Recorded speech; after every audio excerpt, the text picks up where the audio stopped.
வணக்கம். இன்னைக்கு ஊர் சுற்றுலா வாங்க பகுதியில் ஒரு மிக முக்கியமான இடத்தை பற்றி பார்க்க போகிறோம். சென்னையில் கல்லூரி சாலையில் டிபிஐ வளாகம் இருக்கு. அந்த வளாகத்துக்குள்ள ஒரு சிவப்பு கலர்ல ஒரு கட்டிடத்தை பற்றி தான் நம்ம பார்க்க போகிறோம். அந்த கட்டிடம் பல பேர் கவனிக்க தவறிய ஒரு கட்டிடம்.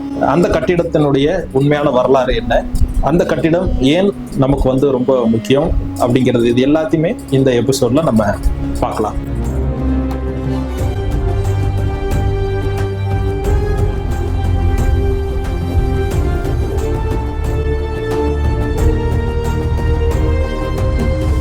சென்னையில மிக முக்கியமான ஒரு இடம் நுங்கம்பாக்கம். நுங்கம்பாக்கம் அப்படின்னு சொன்னாலே நமக்கு நிறைய கல்வி நிலையங்கள்லாம் நினைவுக்கு வரும். லயோலா கல்லூரி, WCC கல்லூரி, ஸோ இந்த மாதிரியான நிறைய கல்வி நிலையங்கள் அங்க இருக்கு. அதுல ரொம்ப குறிப்பா கல்லூரி சாலையில டிபிஐ வளாகம் இருக்கு. அதுதான் பள்ளி கல்வித்துறையினுடைய இயக்குநரகமா செயல்பட்டு வருது. இன்று பள்ளி கல்வித்துறை இயக்குநரகமாக அறியப்படும் இந்த டிபிஐ வளாகம் ஒரு காலத்தில் தென்னிந்தியாவின் மொழியியல் மற்றும் கல்வி வரலாற்றை தீர்மானித்த ஒரு உன்னத தளம். காலத்தின் சுவடுகளில் மறைந்து போன அந்த பழைய வரலாற்றை தேடி இன்று நாம் இந்த வளாகத்திற்குள் நுழைகிறோம். தென்னிந்தியாவின் அறிவு மையமாக திகழும் சென்னை மாநகரின் நுங்கம்பாக்கம் பகுதி. இங்குள்ள காலேஜ் ரோட் வழியாக பயணிக்கும் எவருக்கும் இந்த பெயரின் பின்னணி ஒரு புதிராகவே இருந்திருக்க கூடும். டிபிஐ வளாகம் இருக்கக்கூடிய அந்த கல்லூரி சாலைக்கு அந்த பெயர் எப்படி வந்தது நம்ம நிறைய பேர் கேட்கும்போது, அங்கே நிறைய கல்லூரிகள் இருக்கிறதுனால அந்த சாலைக்கு கல்லூரி சாலை அப்படின்னு பெயர் வந்ததுன்னு நிறைய பேர் சொல்லுவாங்க. ஆனால் உண்மையான காரணம் என்ன அப்படின்னு நம்ம எடுத்து பார்க்கும்போது, 1812 இப்போ இருக்கக்கூடிய அந்த டிபிஐ வளாகத்துல ஒரு கல்லூரி ஒன்று இருந்தது. புனித ஜார்ஜ் கோட்டை கல்லூரி அப்படின்னு அந்த கல்லூரி சொல்லுவாங்க. அந்த கல்லூரியினுடைய பெயரின் காரணமாக தான் அந்த சாலைக்கு கல்லூரி சாலை அப்படின்னு பெயர் வந்தது அப்படின்னு வரலாற்று ஆய்வாளர்கள் எல்லாருமே சொல்றாங்க. 1812 முதல் 1854 வரை ஏறத்தாழ 40 ஆண்டுகளுக்கும் மேலாக இங்கு காலேஜ் ஆஃப் ஃபோர்ட் ஜார்ஜ் இயங்கி வந்தது. கிழக்கிந்திய கம்பெனியால் நிறுவப்பட்ட இந்த கல்லூரி எட்வர்ட் சாமுவேல் மூரட் என்பவருக்கு சொந்தமான மூராட்ஸ் கார்டன்ஸ் எனும் நிலப்பரப்பில் அமைந்தது. ஆங்கிலேய அதிகாரிகளுக்கு உள்ளூர் மொழிகளை கற்பிக்க தொடங்கப்பட்ட இந்த நிறுவனம் விரைவிலேயே ஒரு மாபெரும் அறிவு பரிமாற்ற மையமாக உருவெடுத்தது. அந்த மொழிகளை கற்றுக் கொடுத்தது யாரு அப்படின்னா தமிழர்களும், தெலுங்கர்களும், கன்னடர்களும். ஸோ இவங்க தான் ஆங்கிலேயர்களுக்கு அந்த மொழிகளை கற்றுக் கொடுக்குறாங்க. இந்த கல்லூரி வெறும் மொழிகளை மட்டும் சொல்லிக் கொடுக்கக்கூடிய ஒரு இடமா மட்டும் இல்லாம அதுக்கு நிறைய அறிவு புரட்சிகளை பண்ணக்கூடிய ஒரு இடமாவும் இருந்தது.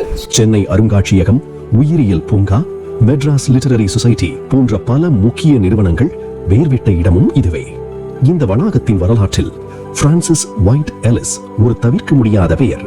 தமிழ் மொழியின் மீதும் திருக்குறளின் மீதும் அழகற்ற பற்று கொண்டிருந்த அவர் இங்கிருந்துதான் ஒரு மொழியியல் புரட்சியை தொடங்கி வைத்தார்.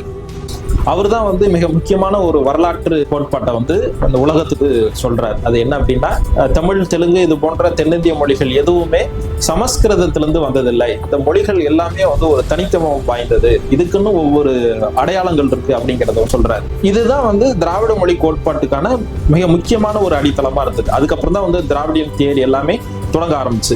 இந்த கல்லூரியில ஆங்கிலேயர்கள் மட்டும் இல்லாம நிறைய இந்திய அறிஞர்களும் இங்க வேலை செஞ்சிருக்காங்க. தண்டவராய முதலியார், மதுரை கந்தசாமி புலவர் போன்ற சிறந்த தமிழறிஞர்கள் இங்கு ஒன்றிணைந்து ஓலைச்சுவடிகளில் இருந்த தமிழ் இலக்கியங்களை அச்சு வடிவில் ஆவணப்படுத்தினர். அங்கதான் நிறைய மொழிபெயர்ப்புகள் எல்லாமே நடந்தது. இந்திய அறிஞர்களும் ஆங்கிலேயர்களும் ஒன்னா உட்காந்து நிறைய விவாதங்களை அந்த இடத்துல பண்ணியிருக்கிறாங்க. குறிப்பா சொல்லணும் அப்படின்னா, முதல்ல தமிழ்ல இருந்து ஆங்கிலத்துக்கான டிக்ஷனரியை அந்த இடத்துல இருந்து தான் உருவாக்குனாங்க. இப்போது இந்த வளாகத்தின் வடக்கு திசையை நோக்கி பார்க்கலாம். கூவம் நதியை எதிர்நோக்கியபடி கம்பீரமாக நிற்கிறது அந்த செந்நிற கோபுரம். இதுவே கேட் ஹவுஸ். இப்போ கோவம் நதியை நம்ம போய் பார்க்கும்போது அது ஒரு கழிவுநீர் கால்வாயா இருக்கும். ஆனா 19ஆம் நூற்றாண்டுல அந்த கோவம் நதி ஒரு சுத்தமான ஒரு நீர்வழியா இருந்தது. இந்த கல்லூரிக்கு விழாக்களுக்கும் அப்புறம் கருத்தரங்கு, ஸோ இது போன்ற நிகழ்வுகளுக்கெல்லாம் கலந்துக்கிறதுக்காக அந்த கோவம் நதி வழியா தான் அவங்க வருவாங்க. அப்படி வரும்போது அந்த ஆளுநர்களும் மற்ற அதிகாரிகளும் கல்லூரிக்கு உள்ள போகிறதுக்காக கட்டப்பட்டது தான் அந்த நுழைவு கோபுரம். ஆளுநர் அந்த கல்லூரிக்கு வராரு அப்படின்னா அவரை வரவேற்பதற்காக அந்த நுழைவு கோபுரத்துக்கு முன்னாடி யானையெல்லாம் நிப்பாட்டி வச்சிருப்பாங்க. அந்த கட்டிடம் காலனித்துவ ராணுவ கலை, இந்தோ யூரோப்பிய பாணி மற்றும் நவீன கட்டிடக்கூறுகளின் ஒரு அபூர்வ கலவை. அந்த நுழைவு கோபுரத்தை நம்ம பார்க்கும்போது அது ஒரு கோட்டையினுடைய மதில் சுவர் மாதிரியான ஒரு ஸ்ட்ரக்சர்ல அதை கட்டியிருப்பாங்க. அதுக்கப்புறம் அந்த ஸ்டைல் பார்த்தோம் அப்படின்னா ஐரோப்பாவும் இந்தியாவும் ரெண்டும் கலந்த ஒரு மிக்ஸ்டு ஸ்டைல்ல அந்த ஸ்ட்ரக்சர் இருக்கும். நதியில் இருந்து நேரடியாக வளாகத்துக்குள் நுழையும் வகையில் அமைக்கப்பட்டுள்ள கற்சிலை படிக்கட்டுகள் அன்றைய காலத்து ரிவர் ஆர்க்கிடெக்சர் நுட்பத்திற்கு சான்றாக விளங்குகின்ற 1854 கல்லூரி மூடப்பட்ட பிறகு இந்த கட்டிடம் பல்வேறு பயன்பாடுகளுக்கு மாற்றப்பட்டது. இன்னைக்கு போயிட்டு நம்ம அந்த கட்டிடத்தை பார்க்கும்போது பாழடைந்த நிலையில அந்த கட்டிடம் வந்து இருக்கு.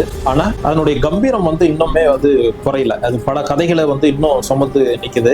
டிபிஐ வளாகத்துக்குள்ள போன எல்லாருமே இந்த கட்டிடத்தை வந்து பார்த்திருப்போம். ஆனா இதனுடைய வரலாறு எத்தனை பேருக்கு தெரியும் அப்படிங்கிறது தெரியல. இதுக்கப்புறம் நீங்க மறுபடியும் அந்த டிபிஐ வளாகத்துக்குள்ள போகும்போது இந்த வரலாற்று கதைகளோட அந்த நுழைவு கோபுரத்தை வந்து தொடர்பு படுத்தி பாருங்க. இன்று பராமரிப்பின்றி சிதைந்து காணப்பட்டாலும் இதன் ஒவ்வொரு செங்கலும் ஒரு பெரும் வரலாற்றை சுமந்து நிற்கிறது.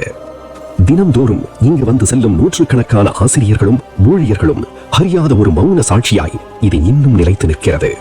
வரலாறு என்பது வெறும் கடந்த காலம் அல்ல, அது நம் அடையாளத்தின் வேர்.